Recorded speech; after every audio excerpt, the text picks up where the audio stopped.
Ohio State needs a new offensive coordinator, but they can't overlook Brian Hartline's growth in the process.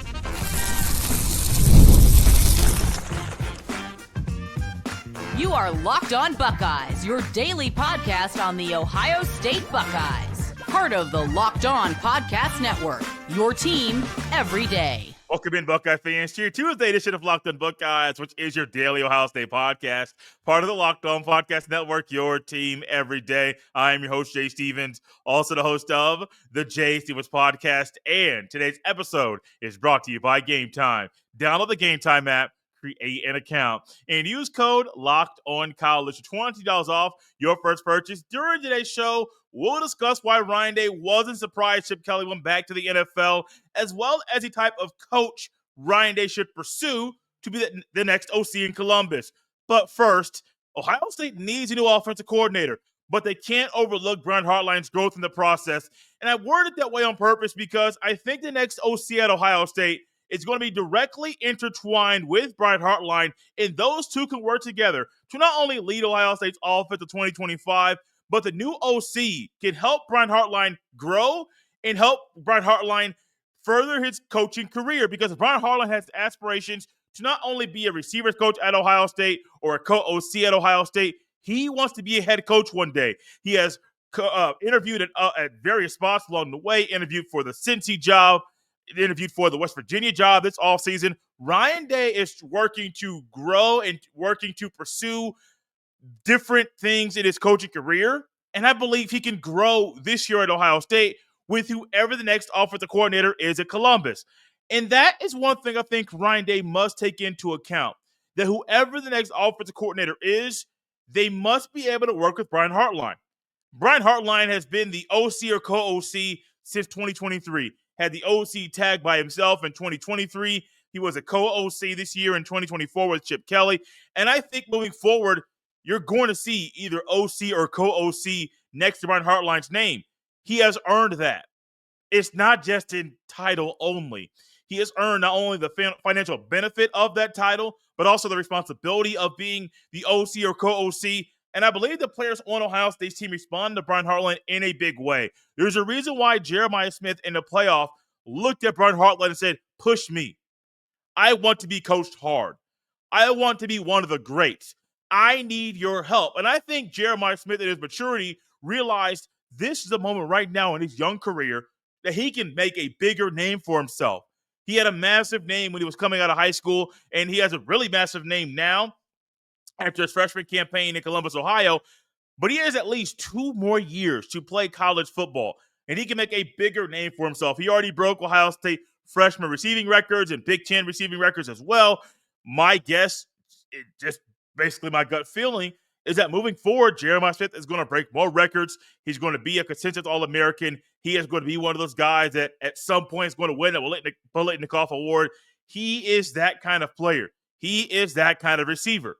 We have also seen that Bryson Rogers went to the portal, but decided to come back to Ohio State or stay at Ohio State to be coached by Brian Hartline. He believes right now, Bryson Rogers does, that he is the best route runner in the country. Not one of them, he is the best. There is a belief that Brian Hartline has preached to these receivers, the young ones and the old ones, and those that have been in between.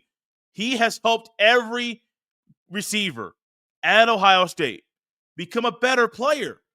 And the next offensive coordinator coming in, there are certain criteria that Ryan Day must keep in his mind while thinking about who might fill that role. They must be able to work hand in hand with Brian Hartline, one of the best recruiters, position recruiters in the sport, a guy that has made a name for himself, not just because he's a Buckeye receiver or because he had a long NFL career, but because Brian Hartline has made a name for himself as a coach. I believe he's been the coach at Ohio State, the receivers coach, since 2017, maybe 2016. It's been a long time. And so Brian Hartline's been around for a while. Ryan Day decided to keep Brian Hartline on the coaching staff. And I think when the new OC comes in, no matter if it was Kevin Wilson previously when he was here or Chip Kelly last year, they worked at Brian Hartline and had success. The next person must do the same thing. I'm not trying to throw names out in the very next segment. I'm going to throw some names potentially that can fill that role. I'm not going to sit up here and say it has to be this guy or it has to be that guy. I will revisit a conversation we had Sunday evening in our reaction to Chip Kelly leaving about one person I think Ryan Day definitely needs to call. But outside of that, I really don't have any concrete has to be this guy or don't have a concrete idea about has to be that guy. There's just certain criteria. And if the next coach falls into line with a certain criteria, I think they're going to help Brian Hartline get to where Brian Hartline wants to be in his career. Maybe Brian Hartline has aspirations to be the head coach at Ohio State. Might have to wait a while because I don't have a feeling Brian Day is going to go anywhere. Maybe he has aspirations, which I know he does, to be an NFL head coach. Well, the next offensive coordinator can help Brian Hartline grow. And Hartline is a guy that has never called offensive plays. So maybe the next person that comes in helps him figure out and get a better handle on situational play calling or writing a script to start a game. 10 plays or 12 plays or maybe 15 plays.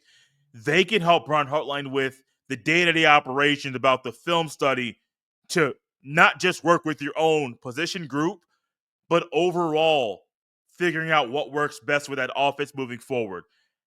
And I normally don't think about coaching hires and working well with one guy in particular. Normally it's a group, a collective unit that you're working with.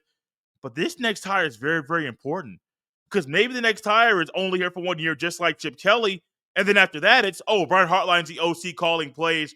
Ryan Day at that point may have trust in Brian Hartline to be able to fulfill that role. So I don't know. I'm not sure what's going to happen with the next hire, who it's going to be.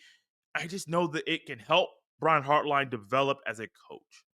And that's great. For Ryan Day, who has not been a head coach in college football for very long, he just finished his 6th season of being the head coach in college football and won a national championship. That's such an amazing accomplishment that I think it kind of gets glossed over. That a lot of coaches, they wait years and years and years to have an opportunity to win a national championship. Ryan Day went to his second natty in his first 6 years of coaching at Ohio State. And in the second natty, he won his first national championship. Just let that sink in for you. Ryan Day has grown up. Ryan Day has gotten on-the-job training, something that you would not think at Ohio State a coach would be able to get on-the-job training. But Ryan Day did that. Hats off to him for learning on the job. Made some good hires, made some bad hires. All of a sudden, he's on a string of really, really, really, really good hires. He has some recruits that came in that panned out. He has some recruits that came in that didn't. But what do? You learn along the way. You figure things out as you go. And moving forward for Ryan Day, I think he can get this, not only get this next hire right or whoever the next OC is, but realize they got to work with Hartline. You don't want to ruffle Hartline's feathers.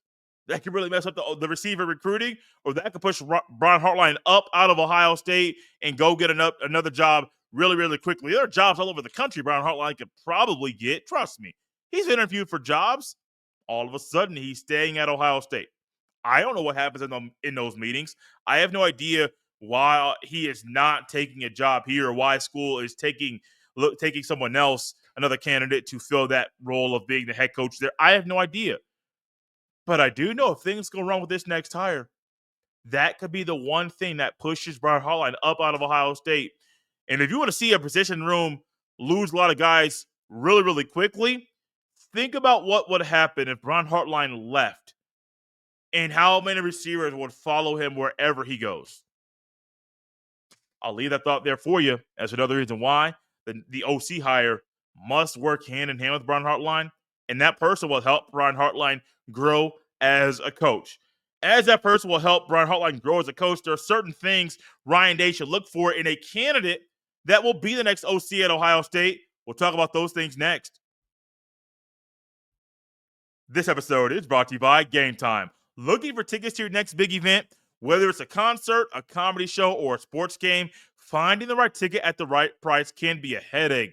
But with Game Time Picks, it's never been easier. Let me tell you how it works. With Game Time Picks, the app does all the hard work for you. It curates the best deals, so you don't have to waste time searching through endless ticket listings.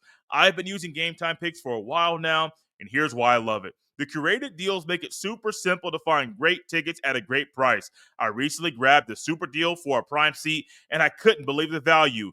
The seat view feature is a game changer. Before I even hit buy, I can see exactly what my seat will look like in the venue. Ready to make your next event even better?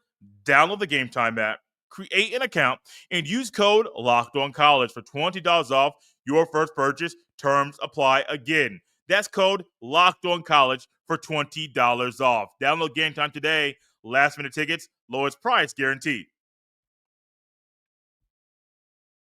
Thank y'all for tapping into Locked On Buckeyes and making this show your first listen of the day. While the next offensive coordinator must help Brian Hartline develop and grow as a coach, I also think there are certain things Ryan Day must look for in a candidate who is going to fill the role of OC at Ohio State in 2025. I got 5 things listed here. I'm sure I could list way more than that, but just for time's sake and really the just really getting right into it, there's quickly 5 things that I think will be very, very beneficial for whoever the next offensive coordinator is at Ohio State to simply help the Buckeyes in 2025.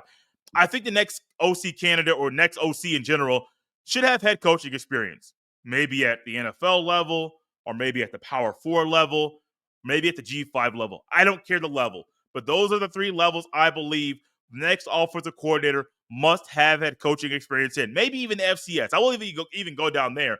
But one of those 4 levels, that person must have offensive coordinator experience. Now, if it's the FCS level, realize the competition's a little bit different, but look at who they have, what they have been doing, who they are as a person. You got to make sure you go through all of the background check and check all the references to make sure that person is a quality candidate. But I believe head coaching experience is very, very important. There's a reason why some of the most successful offensive coordinators at Ohio State during Ryan Day's tenure have had head coaching experience. It would have been another, but he was here for a little bit. Then 3 weeks later, he took another job, which I don't blame him for. Think about it. Even you could go Jim Knowles. Jim Knowles was a former head coach. Chip Kelly, a former head coach. Bill O'Brien would have been great at Ohio State. He was also a former head coach. You also have Kevin Wilson, who was a former head coach. I think that experience is very, very big. Now, you have one guy who's a head coach at Cornell, Kevin Wilson at IU, Chip Kelly at Oregon, and also in the NFL. I mean, Bill O'Brien, Penn State, and other stops along the way, one being the Houston Texans. I mean, my goodness, the amount of experience and knowledge that those men have from simply being former head coaches is huge. And when you're leading a unit, offense or defense, you want to make sure there's a certain level of experience and being able to get total buy-in that these coaches can have. And not every head coach can get that experience, can get a total buy-in. I think the guys Ryan Day is currently looking at will have that total buy-in. And there's still a thought that Brian Hartline would be the next OC at Ohio State, full-time OC, and will call plays in 2025. I am not all the way there yet. I don't know if I'll ever be there. I'm leaving the door open for the possibility to walk right through that door. But I do think the next offensive coordinator right now that Ryan Day needs to look at, make sure they got some head coaching experience. That's very, very important. Not only head coaching experience, but also experience calling plays. Because I don't think this is a time, especially when Ohio State's trying to run it back in 2025, that you're bringing somebody that's never called plays. Think about what kind of headache that would be for Ryan Day. We see Ryan Day, the CEO, how he runs the program, how he's able to have more time with the special teams, how he's able to have more time on defense. And all of a sudden, if you bring a guy in that's never called plays, you might get the old Ryan Day. Now, Ryan is a great play caller. Don't get me wrong. One of the best play calls in the country. However, I do think that would be a fundamental flaw with the hire of someone to be the next OC, because you see Ryan Day went out and got one of his friends, one of his mentors to get the role this year. We'll talk more about that the 1 year Chip Kelly had in Ohio State in the very next segment.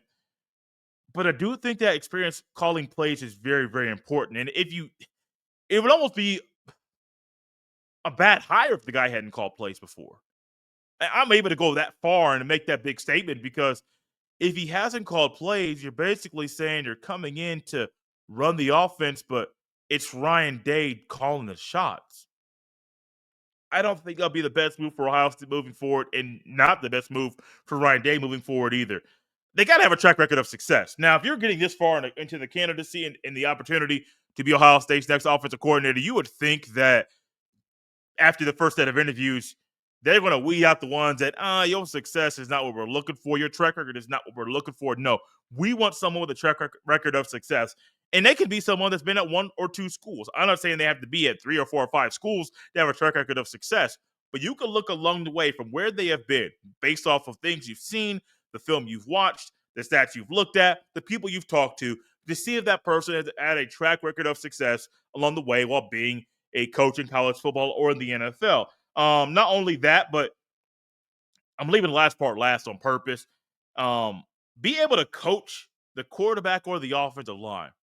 Because Ryan Day is currently trying to figure out who the next OC is going to be. Hopefully, that person can also be a quarterback coach to fill that role that Chip Kelly had last year. But also, if they can't do quarterbacks, fill the role of needing an offensive line coach and say, hey, you do double duty. You're either coaching quarterbacks or you're coaching the offensive line. That's very, very important because that goes into the last thing here, and that's make sure they can recruit.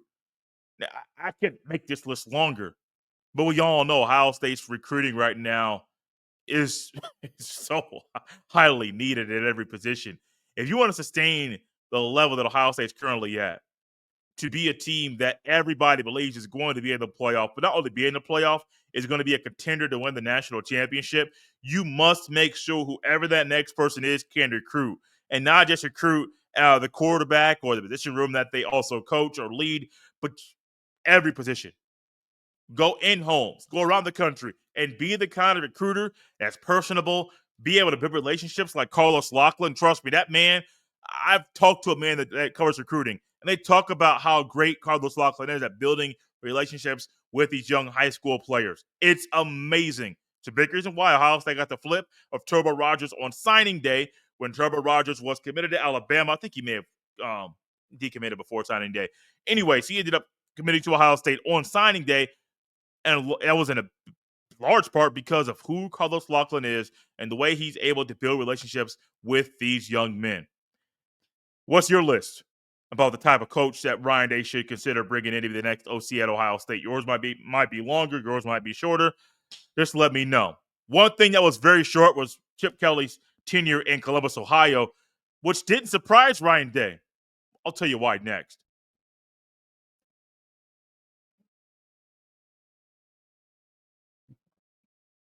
Thank y'all for tapping into Locked on Buckeyes and making the show your first listen of the day.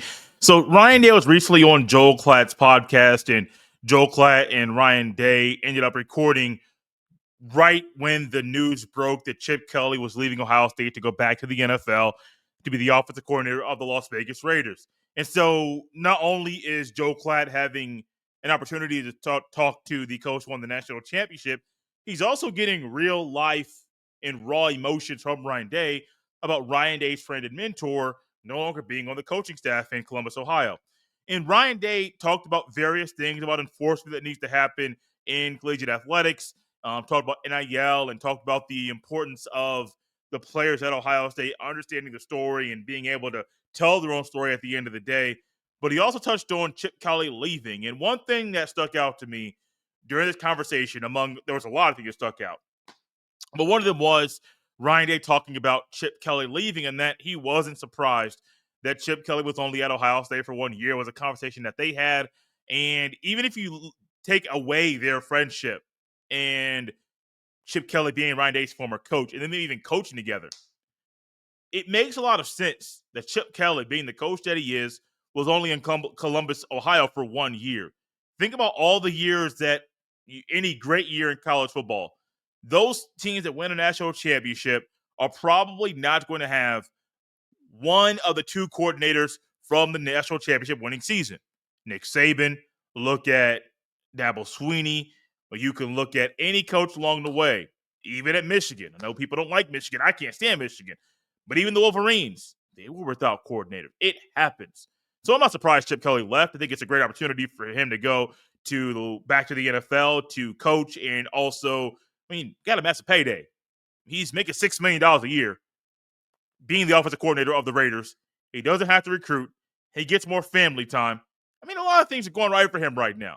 And moving forward for Ryan Day, he said this in his conversation with Joel Klatt, quote, "We talked about it, the fact that we had a really good group here, and, the dream would be to win a national championship, and then he decides whether he wants to stay or have an opportunity to go to the NFL, and it's exactly what happened," end quote. And I don't think it should surprise anybody. Those two are very, very close. They are two individuals that have very serious conversations in general. And when it comes to coaching, Chip Kelly has earned the right to maybe leave after 1 year or stay a little bit longer if that's the way the cookie crumbles. He's earned that right. But also, it's a very wise thing for Ryan Day to realize we had to put all of our chips in right now for this year to win the Natty. And when Bill O'Brien takes another job, he quickly turned to his friend, his mentor, his former coach, and said, "Hey, you want to come here and help us out real quick? We got an OC that left for another job, and we got the OC job open. We know we can't pay you what you're getting at UCLA to be the head coach there, but come back, coach ball a little bit, fall back in love with it. We know you love coaching ball, man." And that's one thing that Chip Kelly did during that year when he was preparing for the bowl game in the 2023 season. He got to be more hands-on and just coach ball. And he realized, man, he missed that. And coming to Ohio State, he got to do just that, just coach ball. Going to the Raiders, he gets to coach just ball. But I think it's wise for Ryan Day to realize you may only get him for 1 year. You don't want to lose out on this opportunity. Put all your chips in, put the players in the right position to be successful, and let the chips fall where they may. Ohio State did all of that, and the chips fell in Ohio State's way to win a national championship. I love that Ryan Day had the wisdom and the thought that this could be it. I think Chip Kelly signed a 2-year contract when he came to Ohio State, but even Ryan Day realizes, man, we might not only get this man for 1 year. Let's make it happen. And to go back to the top of top level, it doesn't get any better than coaching at the NFL. And for him to realize some things in 2023 that helped him in 2024, that'll help him in 2025, it's also very wise of Chip Kelly too. It's wise of Ryan Day. It's wise of Chip Kelly. It's wise of with everyone inside the Woody Hayes Athletic Center. And I can't wait to see what happens next. I can't wait to see who Ryan Day brings in. If Ryan Day has the same track record like Nick Saban did, where coordinators are there for 1 or maybe 2 years, then they go off to different jobs and they further their own coaching careers. Great. It would not shock me if that were the case at all. Jim Knowles. 3 years of Jim Knowles. Jim Knowles unfortunately went to a conference rival. I know he will say that Penn State's not Ohio State's rival. When I think about it, Ohio State has 2 main rivals, and one being the team up north, and then you got Penn State. And I know Penn State says unrivaled, and I know it just doesn't. Just say it, man. Y'all are rivals. Y'all have played. This is the longest standing. I don't think Ohio State's played any team longer in back-to-back seasons consecutively than Penn State, because Penn State and Ohio State have played more seasons in a row than Ohio State and Michigan have. Ohio State and Penn State played in 2020. The Buckeyes and Wolverines did not play in 2020. I remember where I was actually when that news broke that Ohio State and Michigan would not play that year. I was on my way to work. I was working third shift at the time, and I remember pulling over. I took a weird route to work. I don't know why I did this way, but I think it was raining that night, and things were just a little bit odd because I know that there was speculation that the game might get canceled, but I wasn't exactly sure. Next thing I know, I'll pull over, look at my phone, and oh, man, the game's not happening. The one thing I didn't think was going to happen in 2020 actually happened. Of course, I didn't think the COVID was going to happen. And there are other things that happened in 2020 that I did not think were going to happen, but I definitely thought we were going to get Ohio State and Michigan to play in 2020. I definitely did. It didn't happen. Ohio State, Penn State, I believe they played at least 30 years in a row. And in that time, they've had some of the best battles of any 2 Big Ten teams. I mean, think about how fierce those and intense those battles are. Well, Jim Knowles, after 3 years in Columbus, went to that team. It stings. It's weird. I mean, I haven't dug into all of the details about it, but the more I know, the weirder that situation gets. It's just the nature of the beast. And Ryan Day, I think right now is preparing for this to happen more. As Ryan Day pushes to win another national championship in Columbus, Ohio, pushing to win a Big Ten title for the first time since 2020. I think Ryan Day is expecting that whoever the next OC hire is going to be here for 1 or maybe 2 years and then further his own career. Like I said before, you're probably not going to get a Bud Foster situation where you're going to get one guy to be your coordinator on one side of the ball for 20 years. I don't think it's going to happen. No. It'd be great. It'd be absolutely great. I would love for that to happen. But that's not the way things normally go, especially right now in college football.